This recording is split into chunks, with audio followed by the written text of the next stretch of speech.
It Just Takes Time is a 2024 indie film by Joel Haver, the 5th film in his 12 features in a year challenge. It's about 4 friends who reunite in a time of grief.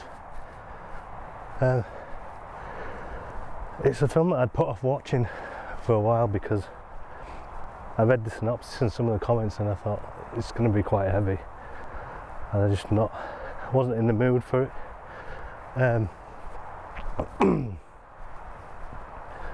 But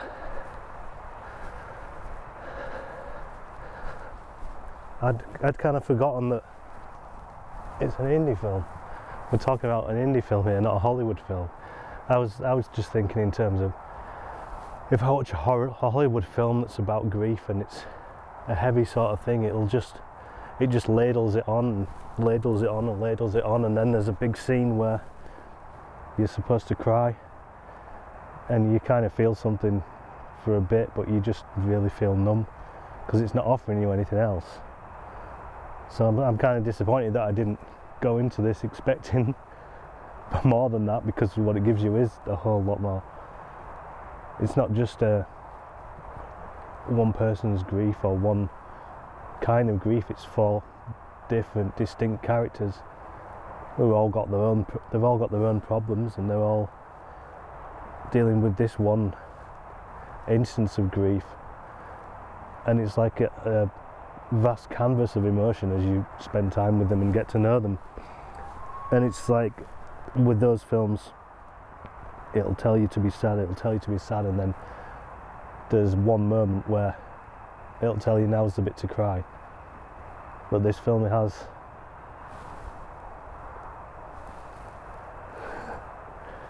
this one's more natural in that sort of way, in that you are gathering emotions.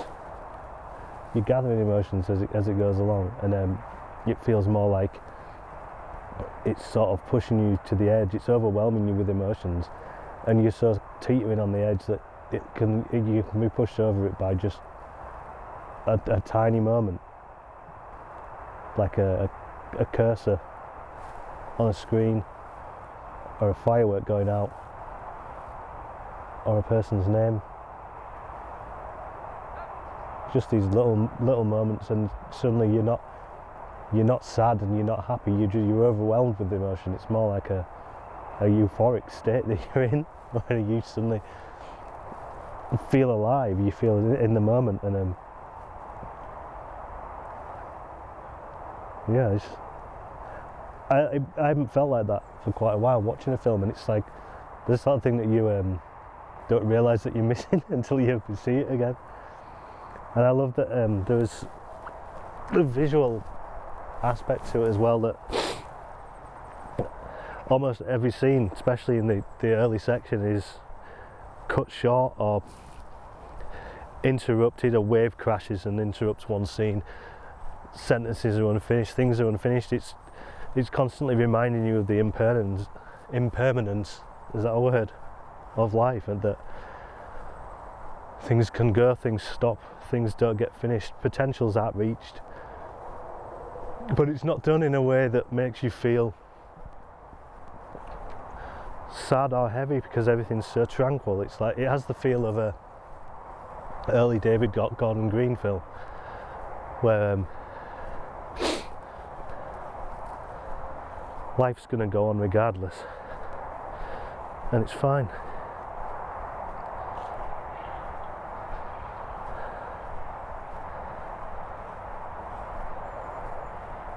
Also, that another thing I really liked was that we have sort of a perception in this country that in the States people talk about their feelings a lot.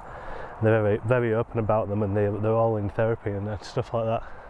And I think we mostly get that from reality TV, because they always get people to sit down afterwards immediately and talk about what they've just done instead of something interesting.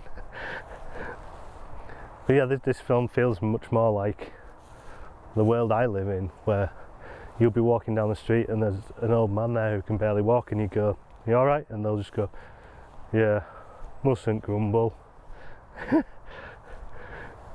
It's just the way people are. Things are left unsaid, and there's awkward silences. And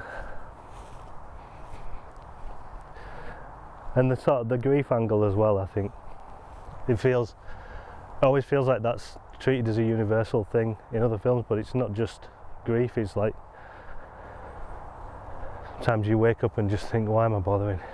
I can't be arsed, you know. And sometimes you don't realise that you're feeling like that until something jolts you out of it, like this did for me. So that's why I'm out here. I'm doing a more freehand review, I think more in the style of Joel Haver, because I've got him to thank for this. So I used to be able to do these whole reviews in one take without even looking at it, and recently they've been more polished. I only record a line at a time before forgetting where I am. Thank you, Joel, you've inspired me to try and make more effort and get back to maybe the old way that I used to do things. It was more spontaneous. And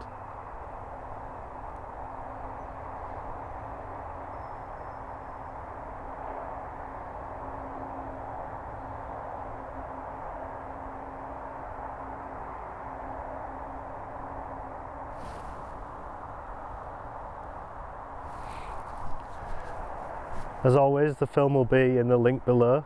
Please do watch it, it's my favourite of the year so far. We are the Don't Tell Show. If you liked, please subscribe.